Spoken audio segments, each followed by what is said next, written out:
You're listening to the Oracle Talk Radio Network. Hello, I'm Sabrina Carpenter. I'm Dasha. Hey, I'm Billie Eilish. What's up, guys? I'm Camila Cabello. Hey, this is Tate McRae. I love this station. I love this station.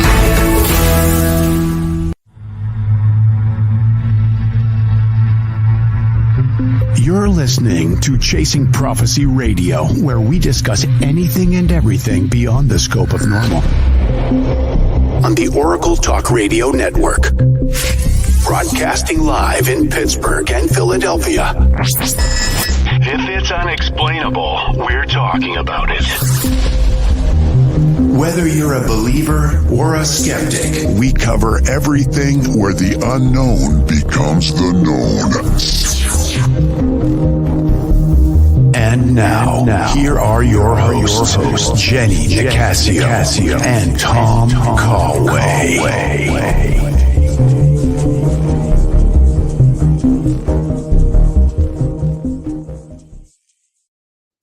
Hey everyone, welcome to tonight's episode of Chasing Prophecy, where we discuss anything beyond the scope of normal. I'm Jenny Nicasio, along with my co-host, Tom Callway. Hello. On Oracle Talk Radio Network. Oh, guys. Oh, I'm so glad you're here with us because we got an exciting show lined up. And tonight we're diving into the mysterious and open mind-boggling world of UFOs with a very special guest, William G. Weber. But first, I want to thank everybody for joining us tonight on the Oracle Talk Radio Network. We're broadcasting on many platforms, including, what is that one? YouTube, iHeartRadio, YouTube, Facebook, iHeartRadio, yep, Twitch, Rumble, all of them. Yeah, we're on all of them. So grab your favorite drink, guys, and settle in, and let's get ready to challenge everything with me and Tom. And you won't want to miss this one because let me get you started with this week about all this weird, the December 3rd prophecy from that guy who had invented this AI computer for the stock market. And apparently everything came true, and even down to the election with Donald Trump and Joe Rogan's interview. And to tell you the truth, I think there's something really going on because, let me tell you before, let me just take a sip of this. I have a couple YouTube videos shorts, but tonight's guest, he used to be a former state director for MUFON in Delaware. Yes. With over 26 years of experience investigating more than 100 cases, from strange lights to those potential abductions. And here's the kicker. He's also an electrical engineer. We could have used that in 3 U.S. patents. That is amazing. But before that, I just want to show these YouTube. What do you think of those? What do you think's going on with those? He's going to be on soon. He'll be on shortly. Absolutely. I want to check and see if he's having an issue because I think he's new to StreamYard. So, but I just want to make sure he's not having any issues. Let me see. There are some messages on here. He might be, let's see. We'll do. Okay. No, he's okay. What is my cell phone number? Okay. If he's having, give it out on air. We'll turn it into a lively meeting then. Yeah, seriously. We don't want to do. Well, you guys can call. I don't care. You can have my cell phone. Call me. I don't care. I'm always up to some deep conversation as long as you don't abuse it and call me in the middle of the night. And get weird. Not the middle. Breathing heavy. You're like a dog. Oh, geez. Yeah, that would be something else. Yeah, that would be something else entirely, though. But the videos that you sent me, right? The videos that we took a look at. This guy who apparently invented this thing, right? Evidently, that same mechanism predicted the tsunami in 2004, right? Yeah. So, or was it 2003? I don't know. But the early 2000 tsunami that devastated the Asian islands and Southeast Asia and all of that. But it apparently had some truth to it. That's the only reason people picked it up, right? That's the only reason picked it up. If this guy was one of those stupid TikTok ones that I'm from the year, I traveled back in time from the year 2050, and this is what's going to happen. nobody would believe it because those guys come and go. They're a dime a dozen. This guy apparently, had made some rather outlandish claims that had sort of come true in the beginning. So, when he predicted this one about UAPs shooting each other, trying to attack us, the videos that you had on YouTube that you sent me that will play here that were interesting were we didn't know if they were extraterrestrial UAPs or if they were like man-made UAPs, from other countries. So it's just a different way of thinking about the term UAP, because if it's in the air and you don't know what it is, technically it is a UFO, right? If you just have to not know what it is, technically. So, yeah, so it was a very interesting, thing there, but also in New Jersey, when you had these small car-sized, right? They were calling them car-sized drones. That was really I odd think as that's well. him. I'm going to go ahead and mute myself. Okay. Okay. But for anyone who like hasn't like seen anything in Jersey, right? There is these small, perfectly flying small car-sized drones that were, really bothering people, and they weren't just right away, right? They weren't just really quick and they were gone. You have people talking about how they were in the air for hours. People woke up at 2 a.m. and they were there, and they watched them all the way till 4 a.m., till 5 a.m. Even you had people who woke up, went to sleep, woke back up again, and they were up there in the sky. So it was really, really odd. And the YouTube videos get into, people actually talking on camera, and this is a major news outlet. It's like the local news of Delaware. So it's not like just somebody, spouting off at the mouth. It was very, very interesting. And one thing that we can't rule out is, as much as I want to say, hey, it's aliens, hey, it's from another planet, it's interdimensional, extraplanetary, you name it, depending on what side of the fence you fall on. One thing that's very, underrated that we don't think about a lot is what if this is reproduced technology, re-engineered aircraft that we found from advanced civilizations that we're building ourselves. And one of the theories out there is that these are actually Chinese. And hey, Joe, good to see you, man. Good to see you. Always back on. Tell the boss you're going to crack open a cold one and listen to us. So one of the things is that the Chinese retro engineered these drones. They're flying in symmetrical patterns, but that, whether it's aliens or not, that should alarm you, America. That should alarm you that a foreign government has the capacity to spy, because let's be honest, that's what they were doing. Spy on your nuclear facilities, on your really secret government areas, your nuclear test sites, your military encampments, not just here, but in London, all over the world. So that's something that's very odd. Yeah, Joe, good for you having an off night, man. Absolutely. That's awesome. Good job, man. But so one thing that, we have to really think about is, does it make it better or worse, America? Does it make it better or worse that this is actually, a human made, but from another country? I don't think it makes it better. I'll tell you that right now. I told this to Jenny when she hops back on. She can clarify this. I mentioned this to Jenny. Another government flying something against your will over your soil is a hostile threat. I don't care what you name it, what kind of lipstick you put on that pig. It's a hostile threat to our country's national security. This isn't the first time. Do you remember 2 years ago when there was this balloon, when this so-called weather balloon flew across the Pacific Ocean, all the way through southern Canada, northern United States, all the way across, and it got all the way over America, got all the way over to North Carolina before we got this down. It might have been Georgia. I think it was North Carolina, though. It got all the way over there before anybody did anything about it. And it didn't come from the east over. It came from the west over here. I don't like that. I don't like the way it looks. I don't like the way it smells. I don't like that even a little bit. You understand? I hate the fact that you're okay with somebody flying something over our country. What is that about? Are they getting ready Are they getting ready to try whatever they're trying to do before a certain individual takes office in January? Are they waiting? Are they part of some, secret hush hush wink wink deal? Are they us saying it's Chinese? Which that is even worse to me, because once you start hiding and manipulating knowledge, that's a slippery slope towards government controlled media. And that's not what we stand for. That's what we got away from. That's absolutely nothing that we want to do here in America at all. At all. We fought wars over this. Many, many brave men and women have died over that. Come out, tell us what it is.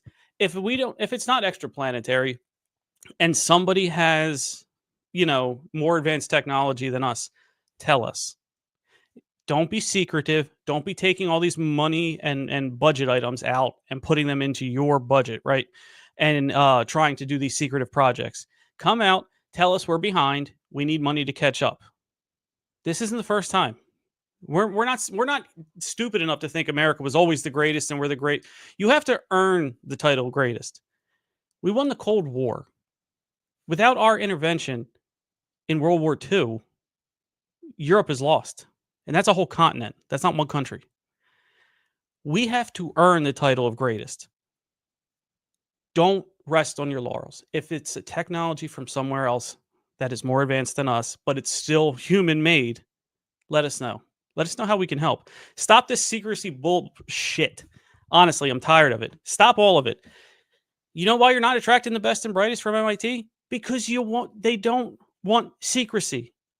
People are about their phones. The younger, smarter doctors coming out. Social media is here.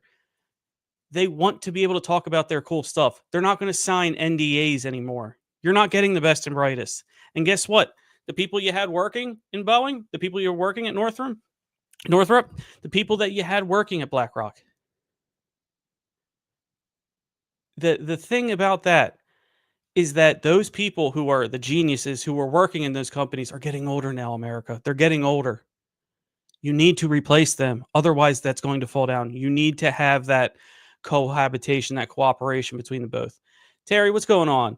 Thinking about the drones is that the government can't seem to be able to track them. Where are they coming from and where do they go? Terry, absolutely, man. That's a great point. I want to make sure that, you get your point across. That's a great point. We can't seem to track them, but we're lying. We seem to be lying about our ineptitude or our inability to. Why are we doing that, Terry? I don't like that even a little bit. If you don't know, then we need to find out. It's okay to be honest. It's okay to ask for help from the American public, right? Remember all the stories about how the country banded together, not just from the soldiers, but people that, were over here working in the industrial factories to help make bullets and help process food to help us win a war. You were honest with them back then. Be honest with it now. If this is extraterrestrial and you don't know if you would be able to have the might to go against them, what's the harm in telling us? It's a controlment of knowledge. That's what it is, Terry. That's exactly what it is, Terry. It's controlling the knowledge. If I have the knowledge, if I have the knowledge, I can manipulate it into a way that makes me look the best. It's what they've done for a while. It's what they'll continue to do. You think they do? I think they do, but the public is not in the loop. Absolutely, Terry. We're not. And oftentimes we're looked at as a burden to the government rather than what makes up the government, right? We are the governing body. But to them, we just look like a bunch of people who, we're the burden on them. That's what it seems like to them. That, we don't have to tell them. They're second-rate citizens. They're second-rate this. They're second-rate that. We don't have to tell them anything. We're going to keep this information. We're going to keep these drones flying. We're going to keep that, and then we won't tell anybody anything. So, you're exactly right, Terry. They don't want to keep us in the loop. They don't want to tell us jack shit. They would lie to us, and they have lied to us. That's proven. Even as recently as the whistleblower, the UAP whistleblower testimony, they lied to us there. Of course they did. No, there is no crash retrieval program. We haven't found anything like that. There is absolutely none of that. A little over 1 year later, when you have Lou Elizondo and all of them coming forth and saying, actually, I do know that there is one. and a simple 15 months later, they retracted everything. I just think it's getting tired, and it's something that the population isn't going to go for, and this is a little theory that I have, Terry. And actually, I'll get on that in a little bit. I see that Bill Weber I'm- is yeah, joining us. I'm gonna hang up, okay, Bill, and I'm gonna introduce you. Okay. You had a little hard time doing it. Okay. All good. So- I just went on an cover up disclosure tirade, Jenny. Sorry That's about that. good. That's good. Okay. Without further ado, I want to introduce Bill Weber, and let me fill you in. He's a former state director for MUFON in Delaware and Pennsylvania, and over 26 years of experience investigating more than 100 cases from strange lights in the sky to potential abductions. And here's the kicker: he's also electrical engineer with 3 U.S. patents we talked about a little bit earlier. He brings that scientific mindset to everything he does, including his investigations into the unknown. So tonight, we're going to explore some of Bill's groundbreaking research, dig into those jaw-dropping UFOs cases, and talk about his book, which uncovers cover-ups and reveals what might actually be out there, because we want to know. Plus, we'll open to the floor to our you guys' discussions. So without further ado, let's welcome Bill Weber to Chasing Prophecies. Good to have you here, Bill. Thank you. Bill, how are you doing? Oh, very good. If I don't get blown away, we've had incredible winds over here. Oh, yeah. We've had that yet. Last night, it was actually thundering in Pittsburgh. Well, we had Oh, like a yeah. I think windstorm. that we put our trash out last night. I think it ended up in Trenton, New Jersey. Well, Yeah. I must be Exactly. close to you. I must be close to you, Bill, because I live right here in Westchester, Pennsylvania, and No kidding. trash was all across the street, everywhere, same place. Yep. I'm over Yeah, we here in have a lot of- Downingtown, so Downingtown. Oh, well, you are really close. You actually just beat he just beat Larissa, who was the closest one to me, which was Allentown. So hey, yeah, Bill. Okay, all right, great. A local, another local ufologist here in outside the Philly suburbs. So very nice to meet you, Bill. nice to meet Yeah, you. exactly. So exciting. So, Bill, Yes, first off, you have 26 experience in MUFON. 26 That's a lot. years of happiness. Yes. yes. And you've seen a wide variety of cases. Before we get into all this weird stuff that's happening, I want to know, what was the most compelling, unexplained case you've ever investigated? Unexplained. Well, a possible abduction that took place in Bucks County. Oh, Yeah. A young girl and her boyfriend were there. They, I guess, they went to Washington Crossing State Park there, mm-hmm. and they were in the park. And as they were coming into the park, they observed a disc over the water, over the Delaware, and so the boyfriend got a little nervous and such, and decided to want to leave. So they left, but she felt compelled to come back, so she did by herself. And while she was there, excuse me, she noticed it was late, and she's there smoking a cigarette and stuff, and she noticed lights coming behind her car, and 3 individuals walked up to her car. 2 got in the back seat, 1 in the front seat, and he reached over and took her cigarette and put it out in the ashtray, and she glanced over to the left, and then there was a field there where the craft that was over the water now was in the field, and this creature came up to her, and she described it as an insectoid. What? Insectoid, where it looks like you and me from the neck down, but Looks like an face of a praying mantis. Yeah. And it Wow. grabbed her arm,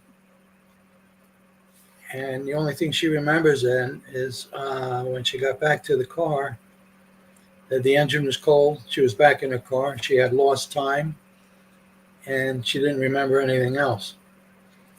So that was I don't want to go into too much detail because it's pretty personal. But I do have her on tape, and I believe I wanted to put her in front of Dr. David Jacobs because he was involved in regression hypnosis, and she didn't want any part of it. She didn't want to know. Wow.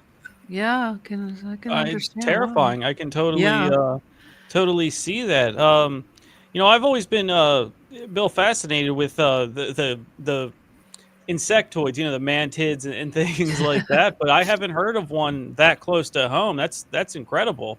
Yeah. It bothered her quite a bit, but I again, imagine, yeah. And she feels like they're watching her. Okay, she's not paranoid or something, but she doesn't fear it. Okay. Yeah. They did some medical stuff on her, and that's as far as I'm going to go on that. Well, I can imagine what they did. I mean, I was a MUFON field investigator, and I remember reading all that stuff about abductions and what they did to women. And it's rather scary to think that your body is something creature can come into your bedroom and abduct you. And I do believe these women. I do believe that they were, there parts of them were taken, their eggs, and who knows what else. I do agree. Hi, Nicole. Hey, yeah, Nicole. and it's scary, Bill, because you have a lot of skeptics, but then you have what's going on right now. There's so much in the news and about the disclosure and about the government hearings, and you've been in this field for so long. What do you think? Why do you think they're holding back? Why do you think that they're not telling us the truth? Do they think we're like children and we can't handle the truth? Yeah, like that one movie. You can't handle the truth. Yeah, exactly. Yeah, seriously. Yeah, good men. But in my dealings with people, with witnesses, and to the conferences and stuff that I've been involved in, I've been on several. Hey, Best Damn Podcast. Sorry about that, Bill. What happened? No. Best Damn Podcast. I visited them last night, and they're sharing the love again tonight. Thank you so much, guys. They're just we have the chat. We have chat open. You can probably see the chat too. We try to put some of the messages up on the so you can see them so too. You can see the screen too. Sorry about that, but continue. There's Bill. questions too. Okay, good. We'll keep it clean. No, you don't have to keep it clean. We don't have anybody telling us what to do. Right. But my belief is that a lot of people want to know the truth, and and I guess I kind of backed out of MUFON. Like I was responsible for the 67 counties in Pennsylvania plus all of Delaware, and it was just getting stupid. So I was running a continuing education session down in Delaware where people were coming in because they want to know what's going on. Mm-hmm. And when I went down to Delaware, there was only 2 people there, myself and another gentleman, and I grew that up to 40 people. And more were coming in, but then we just parted company, MUFON and myself. So, but it took me a year and a half to write this book, and the reason being is I'm sick of the denials and so on and so forth by the government. Now, my feeling is twofold, okay? Number one, we are so full of ourselves here on this earth that we think there's nobody out there smarter than us, okay? And the second thing is the religious aspect, okay? Oh, yeah. Yeah, it does come into play. I don't get involved in those discussions. My feeling is to that, and how I address that is on a clear night, if you can see one in the greater Philadelphia area, okay, with all the light pollution and clouds and whatever. Yeah. If you look up at the sky, you see all of these stars up there, okay? And the sampling of stars that we see is just a very little tip of our galaxy. We're on one of those little spirals. Excuse me. So now, if you can, take yourself off of this planet and go back out into space, looking at our solar system, right? And you'll see this big yellow star there, because the sun is a star. And we got all of these rocks going around that we just happen to be on one of them. Now, With that being said, and you look up at that sky at all of those stars, and you tell me we're the only intelligent life out there, I doubt that seriously. But people can't handle it. Look what happened with that radio report way back when people are jumping out of windows and stuff because the Martians in Jersey. Okay. Yeah. The Martians can have Jersey as far as I'm concerned, but I'm born and raised in Jersey, so you know. Yeah. But no, I think that would cause panic, number one. Number two, the other thing too is we don't want to admit to the fact that perhaps we are using technology that we've gleaned from crash recoveries, okay? And we don't want to open up our kimono and tell our enemies what technology we have. But then again, we don't have... we're not the only ones that they could have landed in China, they could have landed in Russia, God knows where. So we don't have a monopoly on the EBEs, okay? No. Mhm. They could be sharing their technology with them. But I think, and this is my only thing, is because we see a lot of activities around our nuclear facilities, our nuclear power stations, around military bases with nuclear and such, that if we start playing around with nuclear, they'll be here. I think they don't take too kindly to that. Yeah. It sounds like I'm repeating a movie, The Day the Earth Stood Still, but in that movie, apparently, they came and visited, and they basically said, look, you guys want to kill yourselves, knock yourself out, but if you start messing around with higher technologies and stuff, then we're going to step in and just vaporize you. Yeah. I can, I've heard that before, that,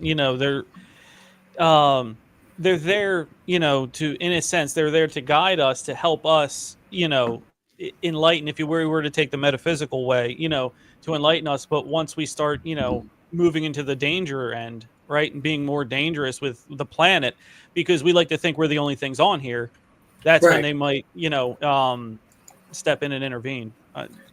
Well, It's fascinating theory. Again, look with the Space Force. Why did they start that? To protect us from us? Yeah, seriously. Yeah. Best damn podcast with a question here. What if they are as curious about us as we are about them? Did you get any inkling about that when you were a state director? In talking with several witnesses, and I believe that they, if you go back to the early readings of Zachariah Sitchin, I don't know if you know who he is, where he said that in the very beginnings, and again, this touches base on the religious aspect that I'm kind of sort of like, but apparently we came from that. Yeah, that's what I'm saying. Okay. Yeah, Bill, I'm starting to think that, because I don't know who I was listening to, but I don't know if it was one of those podcasts. They were saying that the problem is with the religion is because they believe that these UAPs or UFOs or alien creatures are what created us. And that's why it's causing a lot of issues with religious leaders. Right. Well, I believe in God, okay, and I'm I'm Catholic.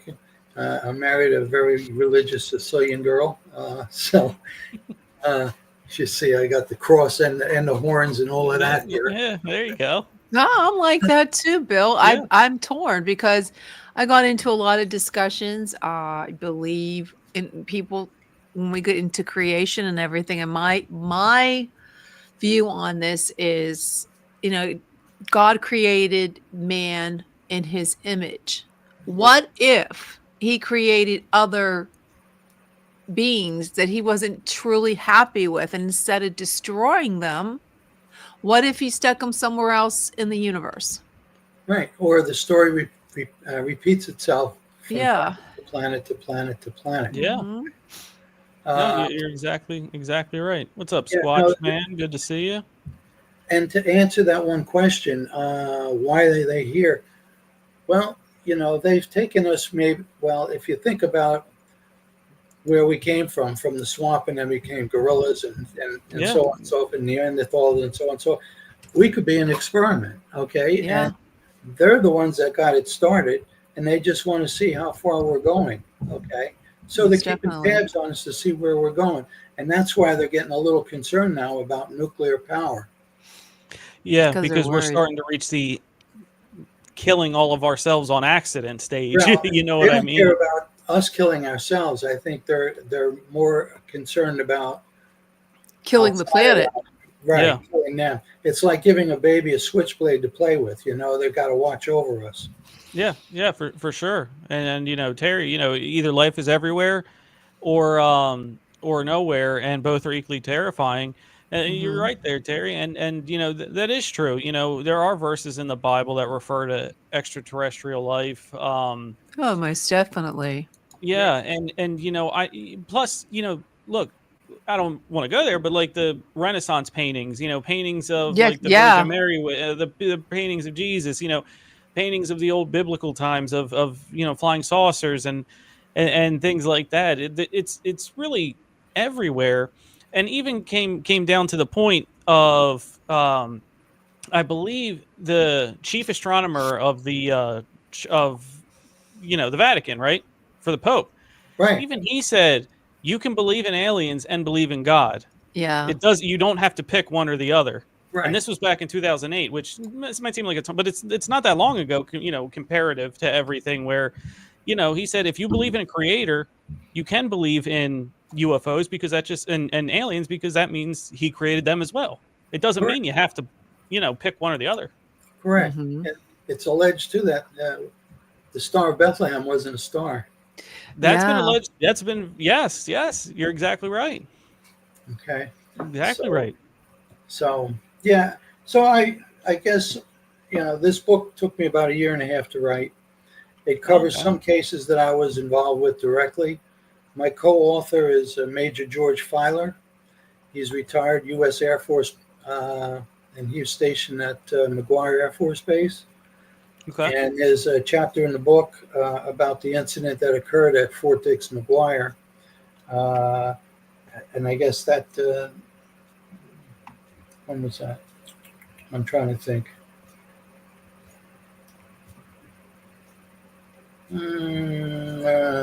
Maybe 78, okay? Where apparently there's a lot of UFO activities over the base. So they were a little bit on alert. And for whatever reason, there was a EBE that was on the base. Okay. And Oh, wow. these MPs were going through their Mhm. their duties, and their headlights were shining on a creature that ran in front of them. So they stopped. Oh, a creature, not a craft. No, not a craft, a creature. Oh, So Wow. they stopped, and one of the MPs got out of the Jeep and called out, "Halt!" You know, yeah. and the thing went, like, "No, I'm not going to halt." Okay, it kept going. Yeah. So then he proceeded to unload his clip into him, Jesus. and then the creature took off and ran, and he ran. Now he ran, over to McGuire Air Force Base. Now, what separates McGuire Air Force Base from Fort Dix is a chain link fence. Okay, one's on one side, one's on the other. Okay. So he ran over to McGuire, and he passed away. He died on a runway out at McGuire. How did he die? They shot him. They shot him? Yeah, Yeah. well, the MP shot at the alien. I don't know how many shots he put into him. And he also shot up straight because there was a craft above him. And then he okay. went back into the Jeep. I guess they were both in shock because later on he reported that he has missed some time too. Yeah. Okay. But so all of this activity was going on, and this creature, the alien, ran over to McGuire and passed away on a runway by Gate 5. Now, because the Jersey State Police were involved too, because of shots fired. Okay, so they came and they wouldn't let him on the base. because they wanted to get the base people taken care of. So all of this was going on. Meanwhile, George Filer, who was, for all intents and purposes, he was the deputy director of the 21st Air Force Intelligence. So his job is to tell his boss, what goes on the day before, or so on and so forth, keep him appraised of base activities. So he didn't know, because he's going to work that one morning. It's 4:00 in the morning. He looks over on the runway and he sees all of these red lights, blue lights, and all these other lights going on. He didn't know what was going on. He eventually went in, and somebody said to him, he says, "What's going on?" And he says, "Well, there was an alien shot over at Dick's, and he died over here at the runway." And he says, "An alien, like what, a Mexican or something?" He said, "No, no." He says, "You're kidding, you know?" So basically, I don't know how it's all documented in the book. But an aircraft came out from Wright Pat Air Force Base in Dayton. And there were people with coveralls and such on, no insignias, okay, that then went, because they had eventually, I'm ahead of myself. They had the state trooper and one of the MPs guarding this body that was on the ground, okay? Yeah. And they said the smell of ammonia was unbelievable. Now let's fast forward. Now the airplane comes in, and these guys come over, and they had like a wooden coffin or something, and they sprayed this thing down or covered them and put them in the coffin, and then put it back on the Jeep and went back to the plane, put that into another coffin, a steel coffin, put it on the plane, and then took off, went right back to Wright Pat. Now, the next day, there was some people came in from Washington, D.C. Now, photographs were taken, and they had radar and all of this going on, but George couldn't even see the photographs. Yet he was a deputy director of intelligence. They wouldn't show him. Wow, that just shows you how high up it goes. And this is a full circle moment, Bill, because last month, a countdown to Halloween, myself and two other, I wish if Ian and Tyler are on, chime in. We did 50 states and 50 UFO stories. And for Jersey, that was the story we picked. And so it's just crazy, full circle, talking to somebody who actually, knew somebody in there. It's just a full circle moment. And Michael Anthony took the words right out of my mouth with the National UFO Reporting Center. And Peter Davenport, have you worked with him like Michael has asked? And what do you think? Is it a good, healthy competition for MUFON? What are your thoughts on that? Well, there's there was a bunch of organizations out there, and I go into this in my book, okay? You had, after the crash in 1947 in Roswell, all right, that everybody says, oh, it was a weather balloon, right? That was the first Army cover-up, right? So then all of the material that was uncovered was taken out to Kansas, and then it was under the control of Phil Corso, who was a colonel. Okay. And so he gathered all of this material. Some of it looked like spaghetti. Some of it looked like just pieces of metal. Some of it looked like a little flashlight. And they found little substrates with little black things on it, round things, and so on. So he took all of these things under his control. But now, and Jeannie can tell you in MUFON that if we do an investigation, that we can file this silly thing called a FOIA. Yeah. Freedom of Information Act. So we can, because he had all this material in his control, we could send a FOIA to him to try to get and gather information like, what was it that you took? Because they're telling everybody it was a weather balloon. Yeah. So rather than do that, he sent it out to private industry, okay? And then it's protected under company trademark. So the metal that they uncovered out there, that went to Battelle in Ohio. The spaghetti wire and stuff, that went to Corning, New York. Okay. The little black round things they found and everything, that went to AT&T Bell Labs. Yep. Okay. The little black things that they found, the like little rectangles, that went to Texas Instruments. Okay. So think about now, 1947, this thing came out. 1947, Bell Labs, AT&T came out with the transistor. Yeah. Transistors, fiber optics. I'm sure that was the Fiber spaghetti. optics came later. Fiber optics came in. Well, fiber optics, according that came out in 61. Yeah. Yep. But there's a long-standing rumor that was also Absolutely. yeah. And laser as well. Laser, yeah, lasers. Yep. Laser as well. So all of that stuff that was recovered, was hidden and protected under that.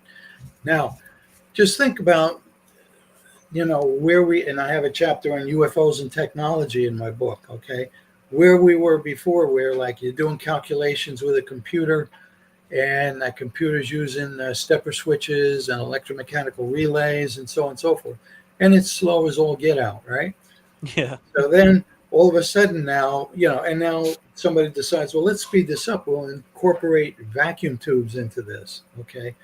Vacuum tubes are the things you turn on your TV and you got to wait 10 minutes for the tubes to warm up, right? Yeah, no, you're right. I remember those. Yeah, so they incorporate that. Okay, so that sped up the calculations a little faster, all right? But now, since the advent of the transistor, okay, they incorporate the transistor into these designs, because some of these early computers, like the ENIAC computer from Sperry, and then the Sperry UNIVAC computer, these things, I couldn't fit them into a 10 by 20 room. That's true. Yeah, and they weighed huge. several tons, okay? Yeah. And they weren't that fast, okay? No. So technology moved on, like the simple little bipolar transistor came up. Now they came out with the FET transistor, CMOS transistor, and all these other transistors, and now integrated circuits, okay? And everything happened by doing that. Size came down, weight came down. Just as a thought, you have more power in your cell phone than the computer power they have on the Apollo mission. Yeah, you're exactly right. Let me just get to Nicole's question before we get back on this. Yes. TikTok's been going on about a space battle. Is that fiction? Have you heard of any space battles going on or anything like that? Yeah, I heard of two of them. Actually, I talk about them in my book.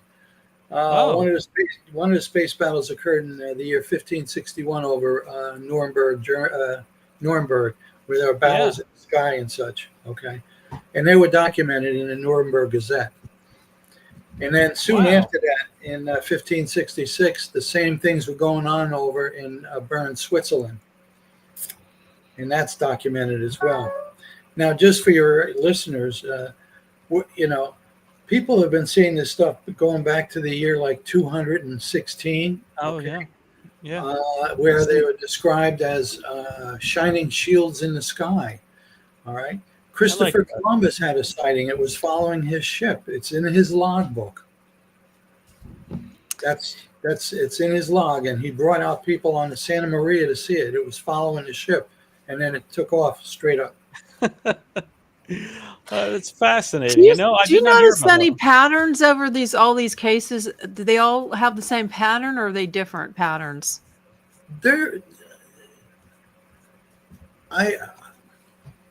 That's a good question. I don't think they don't mean to be seen, okay, but they're being seen.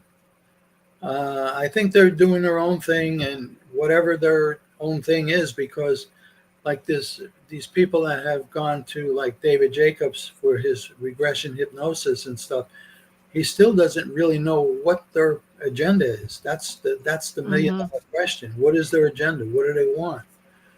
Now, part of the other thing too is they could be checking up on us. They could be trying to infiltrate our government. There could be race. There's from regression hypnosis sessions. There's five or six different races here. Okay, you got the small, medium, large grays. You have the reptilians, you have the insectoids, you have the Nordics, and then perhaps even Bigfoot. Okay. And to that end, people are seeing these things, and people are being abducted by these things. People believe in them, and a lot of people see MUFON at one time had this, and I think they still do. It's called the ERT, Experiencer Researcher Team, and apparently, as it was designed, that they would put abductees, or what they refer to as experiencers, in Yeah. touch with psychologists, psychiatrists to help them overcome this, because people are Yeah. running around Very paranoid traumatic. Yeah, I'm sure. for fear.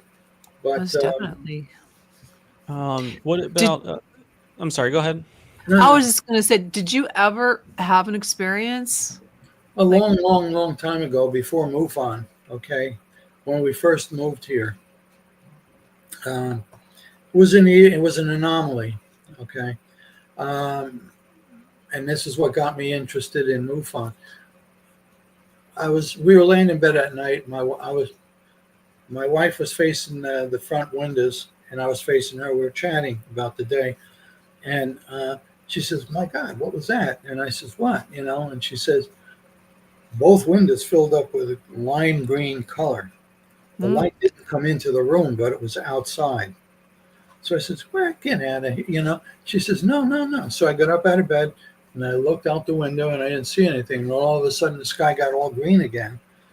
And I looked off to the west and I saw this bright object in the sky, but it was like looking at headlights in the fog. The light was all diffused. mm. And I watched it go from west to east across the horizon. And I says, "Well, I didn't know what that was, but it piqued my interest. But, I didn't think anything more of it." But then I was doing a little bit of research and looking on the internet to see, and somebody else in Philadelphia had seen the same thing. Okay. And that's what piqued my interest. I said, "Who's this MUFON? What is this all about?" So I Hmm. looked into Yeah. that, you know. See, All I right. seen a green light too, but I thought Have it you was seen my it? deceased mother. I thought maybe it was a spirit, but it was Yeah. green. Wow. Came into my Really? room. Yeah, Yeah, it entered your room. yeah, Ooh. came in my Well, I got room. a couple questions here that I'll get to in the chat. Do you believe Yeah. there's currently an arms race between the U.S. and other countries over recovered alien tech? Well, as I said earlier, we don't have a monopoly on the aliens, okay? No, you're right. And we don't like to share anything. No, we Uh, do not. yeah. And if we are supporting other countries that are in conflict today, they're not getting our top of the line No, stuff. not at all. So thank you for that. And then Terry, and this is an interesting one. Do you think the Greys are androids or advanced AI or some sort of hybrid? It's one thing that I heard where they're more of the worker bee, worker, you know what I mean, type of alien. What do you think about that? I've heard of that. I have heard that, and the being that was shot and killed was not an android. So No, it was a gray though. It was a gray. It was a gray, the almond eyes, big head. And they come in different sizes. Was it the All the 3 apart. foot, the 5 foot, or the 7 foot version? Again, all I saw was a sketch of it, and George Father didn't even see it. Yeah, Okay, yeah, but that's there were pictures fascinating. taken of it, but it was recovered and taken. Okay, Don't forget the black-eyed children too. They run around too. they and are the around, black-eyed children. they don't get talked about No, they at don't. all, at all. I don't. What are the know. black-eyed? I mean, I know my characters in my book, the aliens have black eyes. So there are children running around with black eyes. Oh yeah, they just show up at your door and want to get in your house. Don't let Yeah, them and in. you don't let them jeez. in. Oh, that's scary. Oh, no. Yeah, with the invite, and some people more think that's more of like a demonic Well, that's thing. the other. There's another individual within MUFON, okay, that thinks that the aliens and EVs are demons. Oh, I know who that And is. yeah, Same word, okay. Well, But you he's might have no been longer on. he's no longer in MUFON. Oh I'm yes, sure he you- is. Oh, he is. Lifetime. Okay, so this isn't. There's another one. Yeah, that thinks I that might be they're- thinking of somebody else. Then never mind. Now you're probably thinking the same person. I know Jeannie is. Yeah, then she might know. Then yeah, I'm sure absolutely. she does. Yeah, And look, even Terry's getting in on it. that's good. I know who that is too. Terry, where are you from? Terry's Delaware. Oh, really? Well, did you ever attend my MUFON meetings in Delaware? Yeah, answer him back, Terry. I'll put your comment up there. Let him know. yeah, so Delaware's connected to Pennsylvania, right, Bill, in terms of MUFON, or is it complete? Is it a separate state now? Well, there's MUFONs in 50 states, okay, and each state has its own, for lack of a better word, P&L center, okay. But you know, I all the activities and things that were going on in Delaware had nothing to do with Pennsylvania, and vice versa. Okay. In fact, if there were a sighting in Pennsylvania and a sighting in Delaware, they're two separate sightings, even though they could, one just looked right across and saw it. Okay. That's true, especially in our area, Downingtown, Westchester. I mean, we're a stone's throw from Delaware and from Maryland, honestly. You know what I mean? So, you know, within an hour, you know, we could hit all three different, you know what I mean? And in that. So I was just wondering how that worked in terms of all of that. He was the first one in with you, Terry? I was the first on in with you. I was the first on in with Maybe he was the first one. Yeah, he wrote one underneath, so I think he meant I was the first one in with you. Not sure. Elaborate on that one, Terry, if you can. But here's Terry, are you on my Facebook group? He might be. Nicole said she ran across blue beings when she was abducted. She has numerous stories and has wonderful videos that she's a very good member of the program, the network, and everything. She sends all her videos in.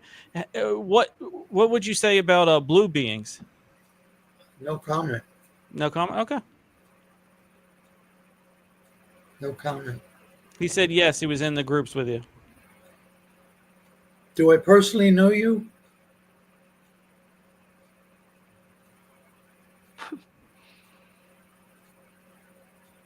As soon as he and there's a little delay between the chat and the video. If you want a link to come on and talk to him on the video, let us know. Two Terrys from Delaware.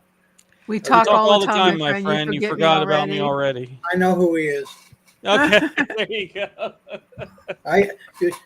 I'm holding this book for you, Terry. You were supposed to show up and you never did. Oh, come on, Terry. You can't leave him. Can't leave the man. Come on, you got to get in on there. But Terry and Nikki holding down the YouTube for us there, Jenny, watching on YouTube. So it's not a monopoly on Facebook. No, I see some on Facebook. I checked my Facebook page. You do have a lot. A lot of people follow Jenny. No, I mean I have some. It's just not. It's on Facebook too. Gotcha. I understand. And you know this thing is a little wonky. I will tell you that. But the latest I checked, in terms of viewers right now, we got 92 people watching. Good. So hello. I'm glad to hear that. Yeah, and you know, and that's the whole purpose. Again, you're exactly right. You're exactly right. Of your program, and the reason I wrote this book is to make people understand that we're not alone. No, we're not alone. And there's quite a few hybrids running around here. In fact, the last I talked to David Jacobs, there's a hybrid running around the Philadelphia area that he's tracking. Whoa, really? Yeah. Okay. Now I have to ask this. How, when you said tracking, how does one decide it's a hybrid and then start to track them? Well, by their looks, okay. By their lack of, for lack of better word, lack of common sense. They got to be trained on how to make change, and okay. And there was a researcher out there who spent a lot of time with him interviewing hybrids. Her name's Barbara Lamb. And I had presented her material at one of my continuing education sessions down in Delaware that I was running monthly down there. So we had a whole program. She's been in touch with probably 4 different hybrids. Do they know they're hybrids? I mean, do they? That's a good question. Yeah. If let's say a woman was abducted and she became pregnant and she thought it was her husband's baby, but it was really an alien's baby, would the would the alien baby know that it's a hybrid, that it's part human and half, part alien? I believe so. Yeah, because once the women get, this is what I'm no doctor, okay? Yeah. And this is what has been alleged to me. When the woman gets pregnant and stuff, then they'll come in and harvest the baby, okay? And they'll keep that baby for a period of time, but they want to reintroduce it back to the mother to get the human bond, okay? And then may even return it back to the mother. But okay. But does the mother know? Yeah. She's going to sense that there's something different about this baby. Yeah, because she would be abducted to be with it. Oh, so it's like a package deal thing. Over time. Over time, yeah. Okay. Over time. Like it's like the baby's over in Trenton and she's in Westchester. So you got to put them together. So how do we get her to Trenton? Pick her up and bring her over. Go pick her up, yeah. And then bring her back, okay? Okay. I mean, Jenny, it's like your book come to life. I mean, I know. Hybrids out here. Like it's I know. I probably got my information from an alien. Maybe you did. No, my son was convinced, my youngest son, that he was abducted when he was a child. So who knows? Who knows? And Best Dan, we have a listener on our show who has a friend who was abducted and said he was never right since. He unfortunately took his life a few years later. Man. I'm sorry to hear that. I truly am. My heart breaks for that. It's like you said, Bill. It's a very shocking and jarring event. I can absolutely see why somebody's just never right since. You would need professional counseling to help deal with it. And you said MUFON has an ERP or a ERT, Experience Researcher Team. But I've not been with MUFON for over 2 years, so I don't know what's going on. Okay. Yeah.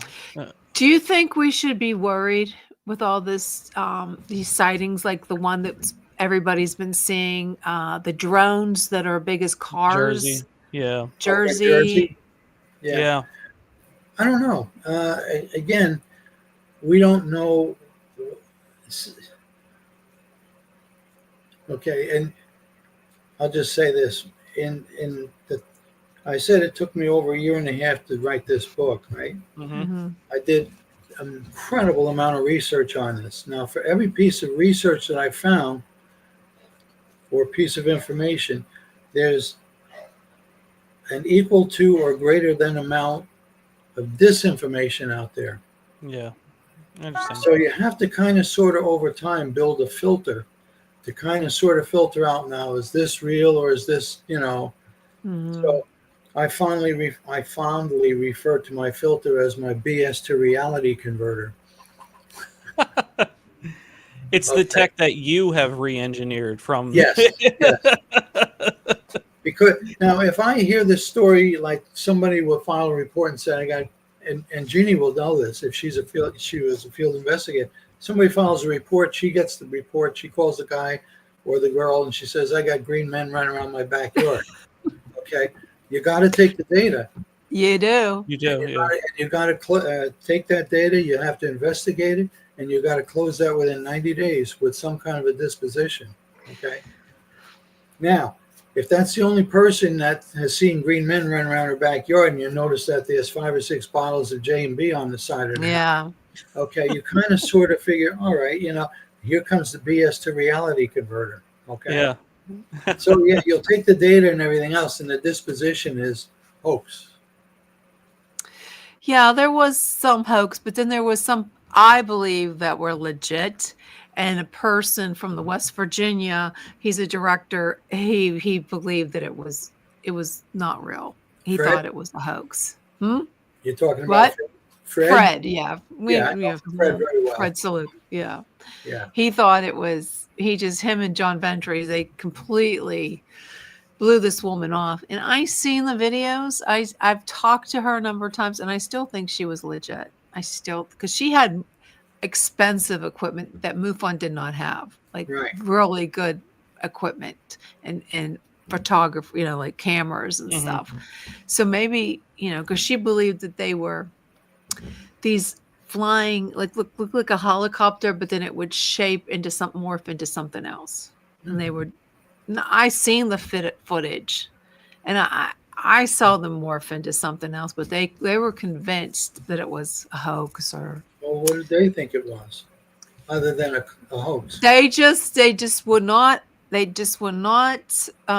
validate her to this day. So I don't know what they thought it was, but they just closed her down. Because when you hear stories like that, then people won't come out and talk about them. Yeah, you're right. Yeah, I mean, you can still see the videos if you go on to YouTube. Her name was Allison Cruz from Murraysville. Yeah, I know. You know what I'm talking about? Yep. I saw them, Bill. I saw the videos, and I saw them too because she told me where to look.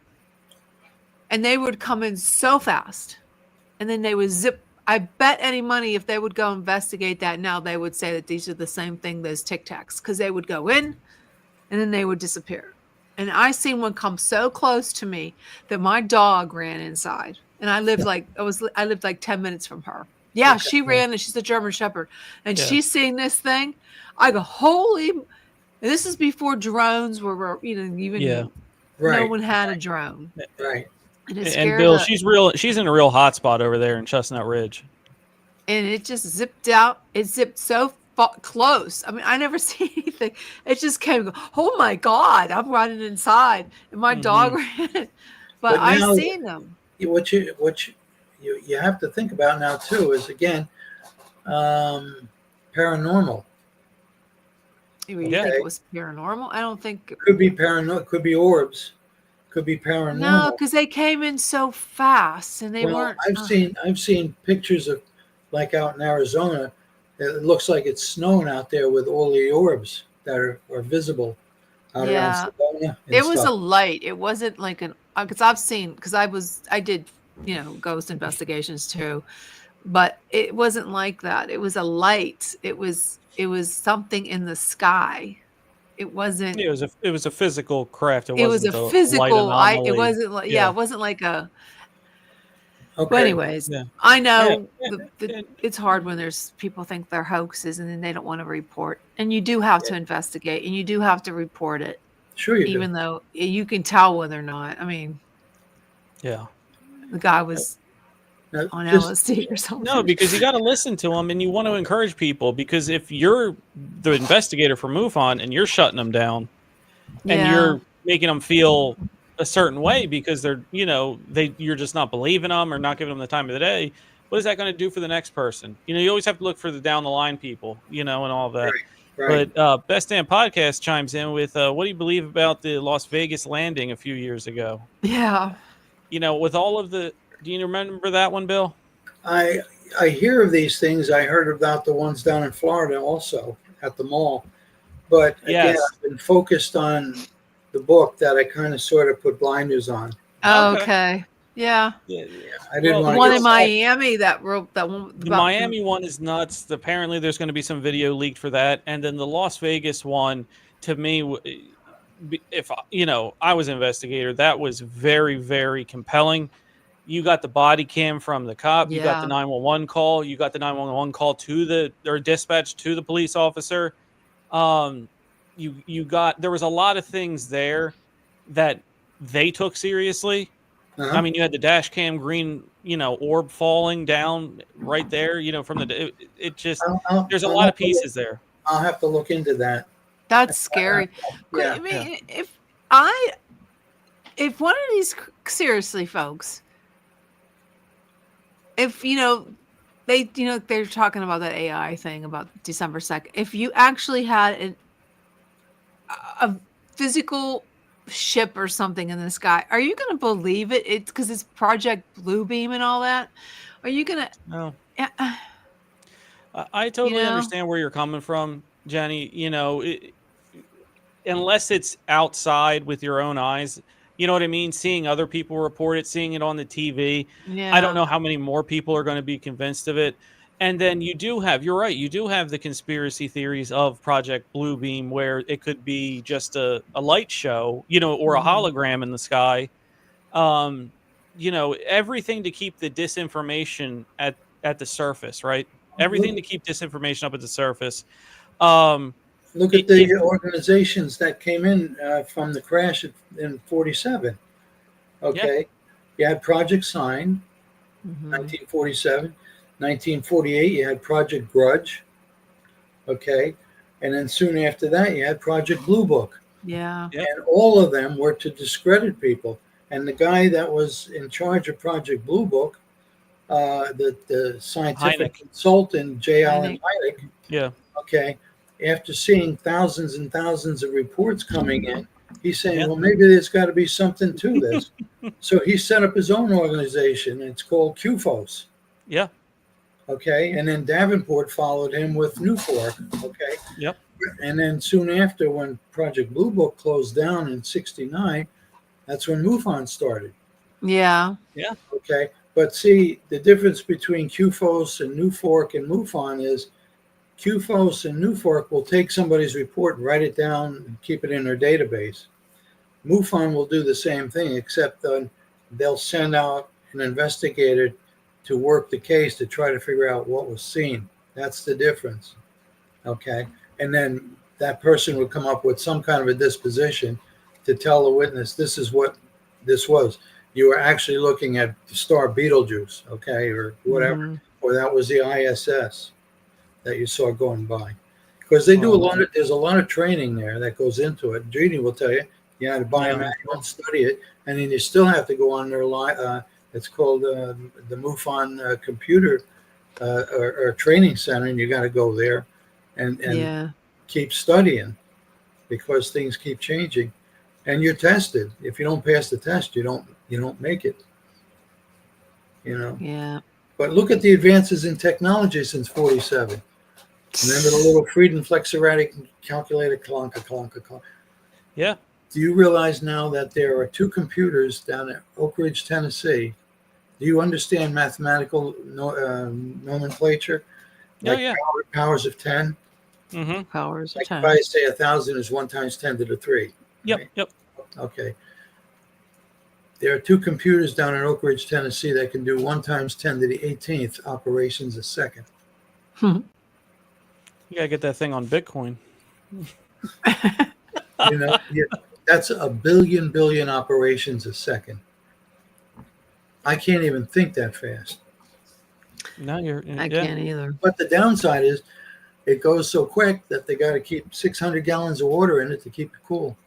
There's two down there. They're called the Frontier. Huh. That's amazing. Yeah, I learned something today, Jenny. So you stick Well, with it's me. probably just alien technology. Yeah. And they just, it's probably just alien technology. I mean, well, the materials, to build the chipsets, right? You know what I mean? They had to have come from somewhere. Those precious metals had to have come from somewhere. Yeah. The bidding for them had to come from somewhere. So it's very possible that if you reverse engineered the chipsets, now obviously a computer wasn't on that, but you get there. And this was the thing I was talking with a podcast last night about. We have evolved ourselves with technology already. Oh, yeah. If you look at where we've come the last 100 years to now, that development is nothing compared to the last 15 years to now, right? And then look at the 100 years before that 100 years. I agree. There was nothing. So when you say what's Earth going to be like in 100 years, tell me what Earth's going to be like in 10. Well, here's the scary thing you hear about it all the time, AI. Yeah. These things will have a capability to design their own computers and replace us. Yeah. Yeah. You're exactly right, Bill, because some people have theorized that there is humans and technology are a symbiotic relationship. AI realizes it needs to grow us so it can grow itself. You know what I mean? Yep. And so at what point does it get to, okay, it doesn't need us anymore? Right. Yeah. We're just a drain on the system. Yeah. Yeah. I mean, really, when's it going to get to the point that we just have to keep the power on for it? That's right. That's right. It's fascinating and scary, really scary to think. It is. It really is. It is all scary. But I've had pretty good success with this book. The conference I sold out, the two conferences. I was up at Carbondale. Okay. Where there was a sighting up there and a crash in the silt pond, and there's 3 different stories up there about that. And they asked me to speak about it, and then because I wrote a chapter on that, and I think the jury's still out on that one. Okay, but I sold out my books up there, and then I came down to a MUFON conference here in Bucks County. Mm-hmm. Basically sold out over there. So that's awesome. People want to know. Okay, they really want to know, and they can handle this stuff, and that's why I guess, knock wood, I'm doing pretty good with the book sales. People are interested and they like to buy them. Yeah, because it's a really hot time for it, and people want to know what's going on. They're anxious. A lot of people are worried too. The people that actually saw those crafts or those drones, I mean, kept them up at night. Like, what are these? I mean, are they human or are they China? Well, I was kidding with my wife. When I saw when I first saw them, I says, "Oh, perhaps they're UFOs." They're big. They're big. They're like, they're not little drones. They're big drones. Yeah, they're big. And they say there's a fixed wing aircraft there too. What about that immaculate concept or the document? It's all cover up stuff. Immaculate the constellation. Constellation? Yeah.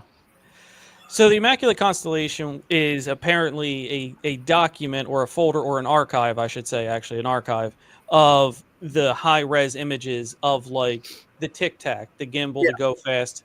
Right. And it was the first time people have heard about this because people thought when they send out to the media a pic, like the Tic Tac video, how it's grainy and it's gray and there's a dot, they think that's it, and it's really not. The Immaculate Constellation is a supposed depository of all of these high res images where you can be like, oh wow, okay, why is it always grainy? Well, they have the versions that aren't. Right. Well, the thing is, and you probably can recall this when we meaning the U.S. was talking about our satellites in space and stuff, that with our satellites, we can actually, somebody could be on their back lawn reading a newspaper and we could read the newspaper too from up there. I'm sure. Yeah. I think that's so true. If we can read that newspaper with that kind of resolution. Yeah. There, come on. Yeah. Right. So I think these pictures are purposely blurred. So that, for sure. You know what I'm saying? And it's even like when we see witnesses and they have pictures, they take them on their cell phones and stuff, and the things are all over the place. That's because they have it all the way out, okay? And they're shaking like a leaf, okay? So exactly. I always tell people, if you see something, put your hands or elbows or something on the roof of a car and just sit there, okay? Or a tree. That's good advice. Rather than hold it, because you're going to be moving as you're breathing. Okay. Yeah.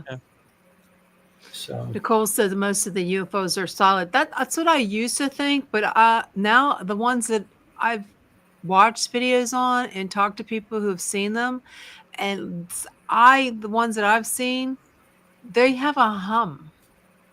It's like a humming sound, sort of like almost like a bumblebee. Like it's a hum. Right. And it's a low hum.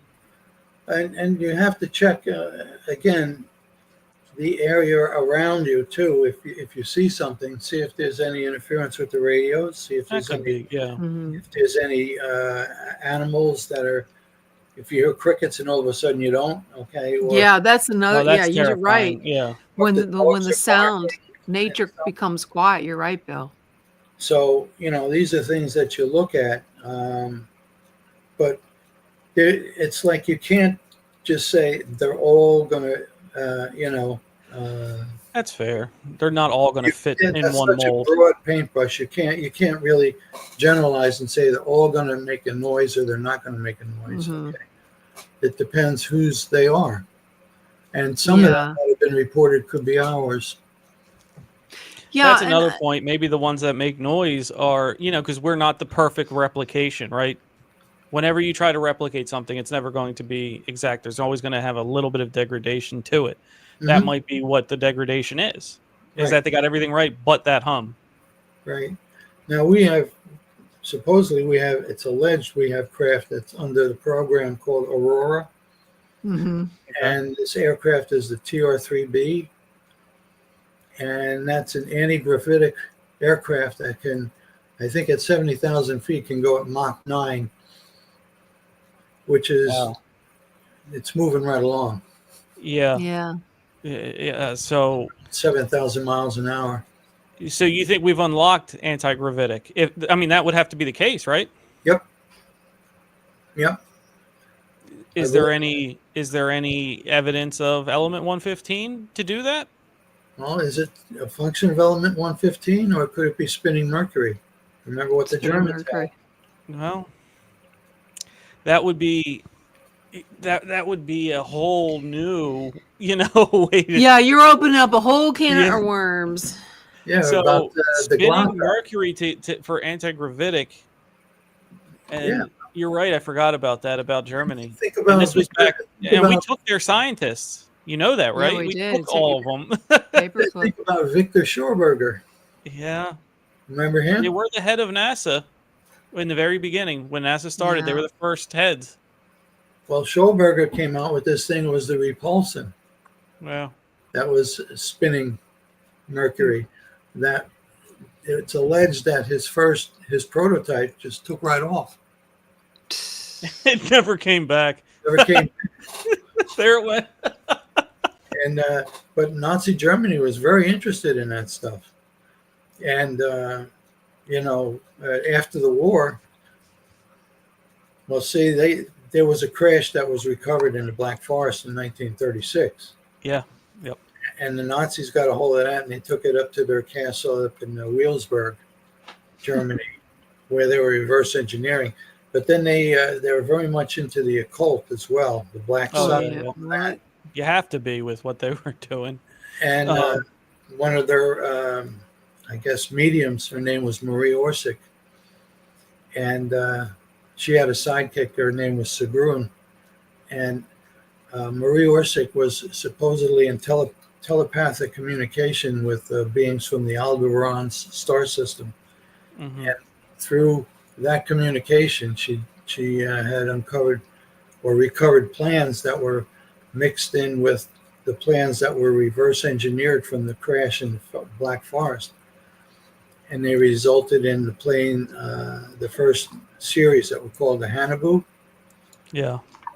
And then after that, they came out with, from the Hanabu, they came out with a little quicker system, more sophisticated. It was called Vril, V-R-I-L.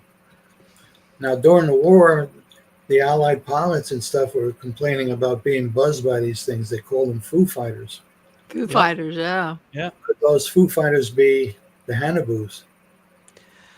It very well could. And people don't understand how, I don't want to give them credit or anything like that, but how intelligent Nazi German scientists were. They were light years ahead of us. Listen, people don't understand how close in World War II the Allies came to losing. Oh, no kidding. You see the craft that the Horton brothers came up with? Yes. The flying. Take a look at the profile of that plane compared against our B-2. You had the best and brightest from multiple nations, and this We're guy lucky we're not kept speaking advancing. German. Yeah. Yeah. Reminds me of the show Man in High Castle, which is a good show. Yeah, I watched that. Yeah. Yeah, That did would a be lot crazy. and then before this book, I was doing a lot of research on Antarctica. Okay. Oh, we But love a good somebody released a book and beat me to the punch, so I just threw it away. That's Yeah, she really made me mad. But I'm not saying a word. Yeah. But, give the title for your book. Give where people can find everything for you. Yeah. Oh. Oh, I like the cover. UFO sighting reports and cover up. Can you find this on Amazon, Barnes and Noble?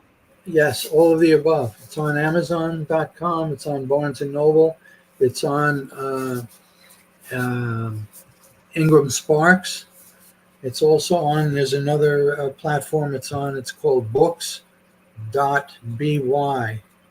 Okay, it's on there as well. That platform is down in Australia. Oh, that's But cool. and I was just at a Barnes and Noble store a couple of weeks ago over here in Exton, at the store here in Exton Mall. The Barnes and Noble. Yeah, I was in there a couple of weeks ago. I sold out all the books they purchased. Ah, that's I did. wonderful. Yeah. I was gonna. Yeah, I'm an author too, and I tried to get in there for a signing for my book too. Right here, Healer. There it is. And I didn't even get a response back. Oh no, they wanted me in there, and and I was doing book signings and stuff. Yeah, it was well received. That's wonderful. Awesome. That's wonderful. I'm so great. I put the link to the Amazon in the comments for everybody listening to this. And I'm going to put this link when I send this, when we turn this into a podcast. I'm going to put the link in the show notes for everybody. So if you're listening now on the radio station or you're not watching, you'll be able to find it there. Definitely. It was a great show tonight, guys. Yeah, thank show. you for all the thank you. Absolutely. Thank you so much for your time. Participation. And Bill, thanks for being patient that you got on. I know StreamYard is a little crazy. Well, now you know how to do it, so that's good. Well, and I appreciate you guys providing a venue for me to speak a little bit about my book and my background and such. And appreciate you having me on your program. Come back anytime. Reach out to us. Come back anytime, whether it's a new book or you just want to talk about some new findings you have. Okay. Yeah, definitely. Thank you much. And of course, you live in Westchester, so you can run, but you can't hide. Yeah. Hey, reach out to me. Reach out to me. I can find you. Yeah, reach out to me. We'll be in touch. I'd love to help you if you have any other projects or anything. By all means, I'm here. I'm local, and I want to support anybody doing anything in the UFO or paranormal or cryptid realm, anything in there. Yeah, I've been invited to multiple libraries. I've been at the Exton Library. I've been in Downingtown Library and stuff. Chester County Library there in Exton. That's very nice. I like that one. In Exton, yeah. I was just there. Okay. Yeah, it's a hot topic, so that's great. People can go ahead and get that. Yeah. Jen, you guys come over here. And just remember, we're not alone. We're not alone. We aren't. We aren't alone. Thank you very much. I appreciate it. Okay. Oh, thank you. You guys have a Merry Christmas, huh? Merry Christmas to you Merry too. Christmas there, Bill. Thank you. Bye-bye. Thanks, Sebastian. Yeah, it was a great show. I'm so glad we got him. Yeah, they're out there, guys. Yeah, whether you like it or not. I mean, whether you believe in it or not, it's not going to change the fact that they're out there. They're out there and here. They're coming for you. Yeah. And you better hope they find you before I do, right? Yeah, seriously, they're coming for you guys. You gotta get your guns, thank you, Weird Frequency. Thank you for subscribing. I appreciate that. Awesome. Yeah, I'm glad you did that. I'm glad you like this, Weird Frequency. We'll check you're out too. Your title sounds like it's right up our alley too. Yeah, we're always looking for weird guests. Yeah, come on. We'll shoot it about whatever, by all means, send us a message, do whatever. Yeah. Oh man. It's a great show. MUFON people always, the UFO topic always turns people out, gets the comments up. You notice that? Well, because we're living it right now. And well, that's true. It's a hot topic. It's right here. You're right. They're disclosing it and they're coming. I think, but I hope they're not evil. Evil. I know you wish so bad it's not a religious thing. I hope it's not like. I know. I hope God is. Yeah. I believe it's a touchy subject. Like you said, it's. Thanks, Best Damn. And when if they come on and say they are God, those are the people I saw after I was watching after Nerd Informer last night. So that's how we got this going on. But if you're always on Wednesdays, we'll pop in. We'll pop in. We got some other friends too to pop in. I don't know if you like the show From, but we're really close with the people who run the From. I was gonna do that to my kid the other day. I was gonna go like outside and just Yes. Unlimited creatures. No, it's a Yeah. good show. It's a really good show, I know. and I like to read Good the back cliffhanger. Good the back cliffhangers. story, with all the stars, and I like to hear their Well, I heard it's not going to come back till 2020. 2025. Wait, 26? Yeah. I don't think so. I think it's going to be I back in hope not. 2025. Comedy style show Wednesdays and Fridays. All right, I'll look for you tomorrow then. Jenny Yeah, will look for you too. We need some fun stuff, comedy style stuff. Yeah, absolutely. Oh, I'm tired. You guys tired me out. All this UFO talk, I'm gonna have nightmares. Coming down. They don't want me. I'm too old, so I don't have to worry about it. But they already were here, probably. My son was probably. Yeah. The last thing I'd worry about is whether an alien is ageist or not. It's what? Ageist. What do you mean? You know that's a term now? No. What is it? Well, you know. They What? have ageist. Ageist? Yeah, like I'm hating on you because of your age. Oh, well, no, aliens don't want old women. They want young women so they can take their young eggs, I guess. Am I gonna get all dry at all? Oh, Jesus. And on that note. Have a wonderful night. Best damn fire sale next Friday. Proceeds go to St. Jude's. That's wonderful. Oh, I'm so glad you're doing razor, and that's so special. Yes, we'll be on next Friday. Checking you out then, by all means, and everybody listening to us now or what the podcast. Is a fire sale? I'm confused. Best damn, if you're still on, let her know what's a fire sale. But also, we should probably mention Jenny too. This Christmas Eve and this Christmas Day, so midnight Christmas Eve, all the way to the 26th at midnight. The Oracle Talk Radio Network, our network, Jenny and I's network. Strictly Christmas. We are going to play only Christmas music. No commercials. No commercials, no podcasts. Please listen to our app. Download the Oracle Talk Radio Network app, where you can hear all of our podcasts, all of the wonderful group that makes up the network, running on repeat. But you can also hear Christmas music for your family. We're on Alexa. We're on an app. We're on iHeartRadio.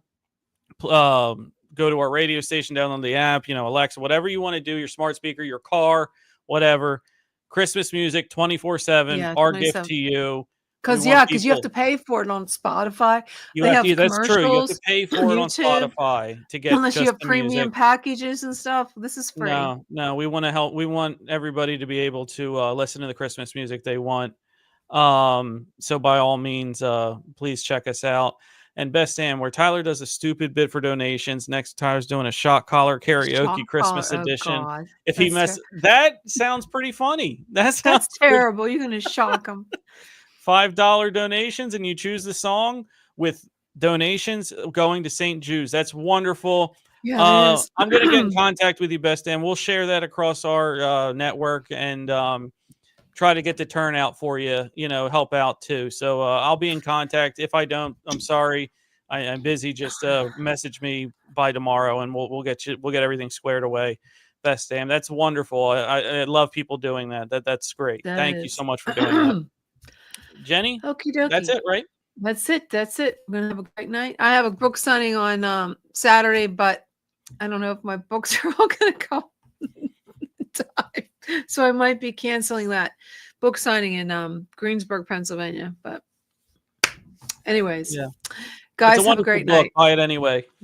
Yeah, buy it. Rocky the Rockefeller Christmas tree is about a little tree that wants to be the big tree in New York. He was involved in a huge lawsuit that took him to the Supreme Court. Check it out. Yeah, now you've seen someone who's fought the Supreme Court there next to me. There you go. Okie dokie. Thank you, everyone. It's been a wonderful turnout. The views, the likes, the comments, the subscriptions, the subscribers. I mean, thank you all from the bottom of Jenny and my heart. Thank you all, and we will see you all next week. We'll see you next week. Bye-bye.